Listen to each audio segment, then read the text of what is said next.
NDA-1 2024 का ऐसा एक क्वेश्चन जिसमें 2 आंसर थे, बट आंसर की में इसका ऑप्शन अवेलेबल नहीं था। तो क्वेश्चन क्या कह रहा है, if A, B, C are in HP, then what is the value of 1/B - A plus 1/B - C।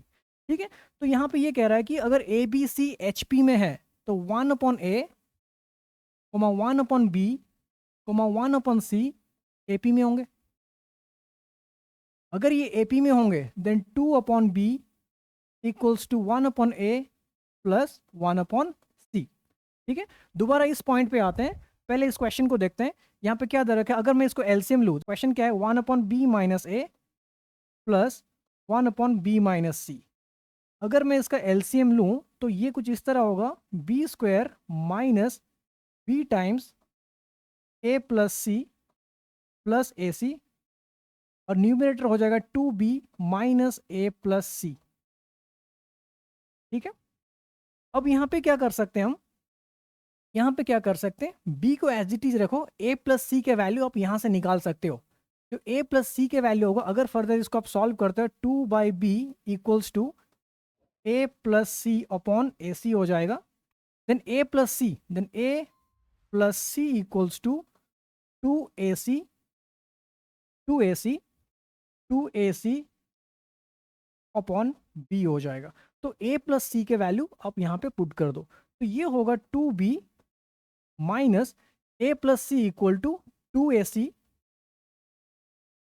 Upon B divided by B² minus B times 2AC upon B plus AC।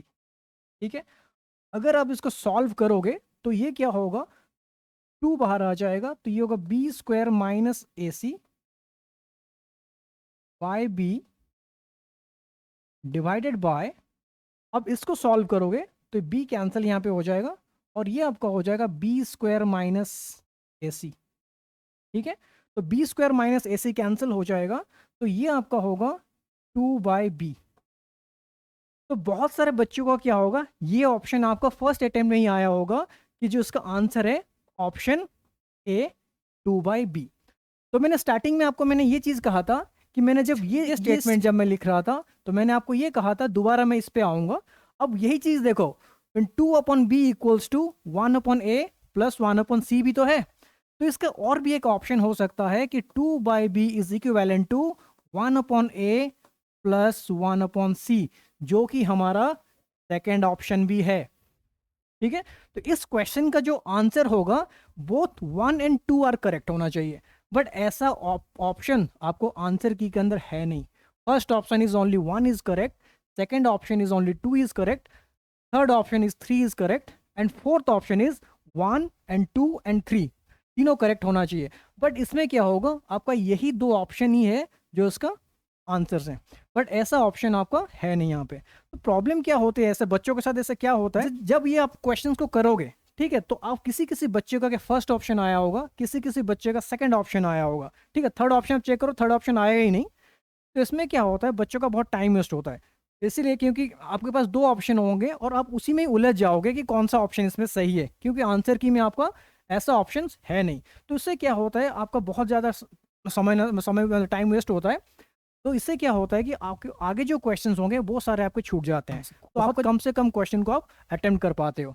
तो यही main एक problem है कि अगर ऐसा questions आगे आपको दिखे तो आप स्किप करके चलो। ठीक है, सपोज अगर ऐसा क्वेश्चन आपको इन फ्यूचर मिले तो आपको करना क्या होगा, तो ऐसे क्वेश्चन को आप या तो होल्ड करो, ठीक है, होल्ड करके क्या आगे बढ़ जाओ, लास्ट में अगर आपके पास टाइम होता है तो ऐसा क्वेश्चन का आंसर आप कर सकते हो।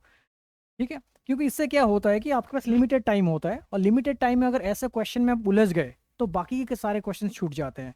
तो ऐसा सिचुएशन में आप ऐसे क्वेश्चन को लास्ट में ही करना सही समझो। ठीक है, इस टाइप के क्वेश्चंस अगर आपको कहीं मिले, ऐसा कुछ एनडीए के अंदर से पूछा गया है, तो हमें ये कमेंट सेक्शन में बताइए, तो उसका हम सॉल्यूशन ऐसे क्लास में ही उसको सॉल्यूशन बनाएंगे। और ऐसे ही वीडियोज के लिए हमारे चैनल को आप सब्सक्राइब कर सकते हैं। तब तक के लिए stay safe and stay happy.